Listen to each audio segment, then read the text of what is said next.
In part two of our debate tonight, we have questions to be shown on the video screen over there.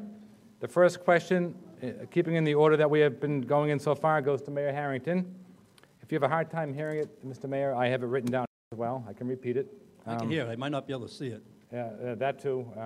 It's from Kate Archard, a Brockton resident and Bridgewater State College teacher. Craig Murray, if you would. Hi, my name is Kate Archard, and I live on Woodard Ave in Brockton, Mass. And my question is, there is an ancient proverb that says, where there is no vision, the people will perish. What is your vision for the city of Brockton, and how do you intend on leading us towards those ends? Mr. Mayor. Well, I touched a little bit at this on this earlier, and I agree absolutely. If you don't have a vision, you're not going anywhere. And the key is when you do have that vision, that you have the skills to be able to turn that vision into a plan. And I said, ever since I started running for office back in 1985, that my vision has always been that I want to provide for young families the same opportunities that I had when I came to Brockton. When I came to Brockton as a young man with 3 young children, looking for a house, an affordable house, we looked all over, and we ended up in Brockton. We'd never been in Brockton before, I think, in our lives.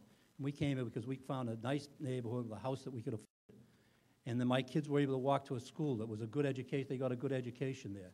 There were parks and places that they could play. There was Little League and football and soccer. I was able to start my business here. I was able to make a living here, make a life here. And we've had a darn good life here. My wife and our 4 children, now our 6 grandchildren, like to hang out here also. But that is my vision for the city. And as I talked a little bit earlier about, you got to put that out. That's where a great place to live, work, shop, and play comes from. That's what my vision of the city is. Now you break those pieces out individually. How do you make it a great place to live? And you work on those blocks, and you come up with that piece of the plan. Then how do you make it a great place to work? I know I've been in the business community in this city for 20 years. I know what it takes to make it work. We're building those building blocks. We'll do that implementation. The parks, the play. We build new parks. We built the pool over. We built new soccer fields for the new middle school on Center Street. We're working on those issues. And shopping, we had a plan in place. I didn't come up with this plan.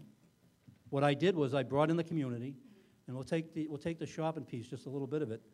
We brought in the community, and we asked the business community, and we said, what do we need to do? And one of the first things we talked about was there was the improvements that need to be done at the Westgate Mall. And those improvements are moving forward. They're being done. By the end of this year, I hope a good part of them will be done, because we need places to go to shop. We need families when they're here to go to shop. The most important piece, I think, though, is the public safety piece. And when we asked, how can we do things better, most people, when I went out to the community, didn't believe we did a good job in policing in the city. Quite frankly, I agree with them. I don't think we were as effective as we could be. And that's why we now have a new model of policing, which I'll talk about a little later. So I see my time's, it's not running out, I thought it was, but it was. Thank you. Councilor Balzotti. Well, I was, for those who don't know, I was born and raised in this city. I went to school here. I graduated from here. I went off and attended Syracuse University, and I was one of 400 people who graduated in the degree that my field is in, and I was the only one who had a job, and the job that I had was here in Brockton, Massachusetts. And I came back here, and I've established a life here, and I've committed 12 years to public service here.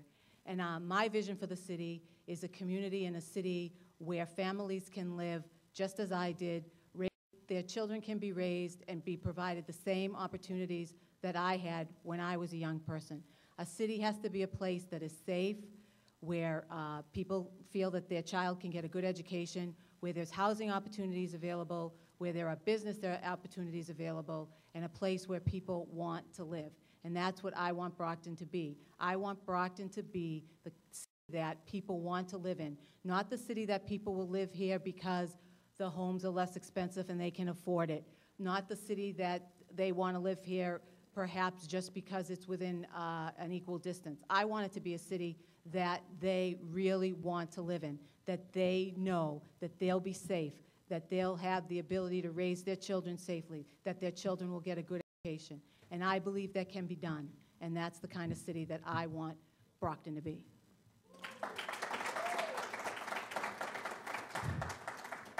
Almost sound like a shared vision there for a minute. But let me just tell you something. This is you know, this is already happening in Brockton. This isn't some no vision. This is what's happening.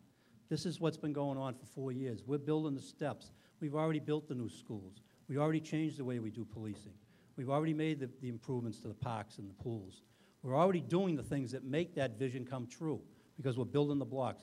And eventually, when we get all of the pieces together, that plan will then become the city's master plan.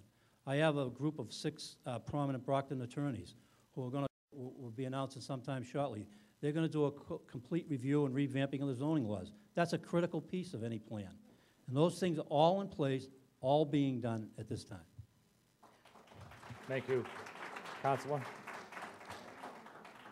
Jim, I believe that this city still needs a new direction, a new change. It needs somebody who will return accountability and transparency and responsiveness back to the people, and I believe that I'm the person to do that.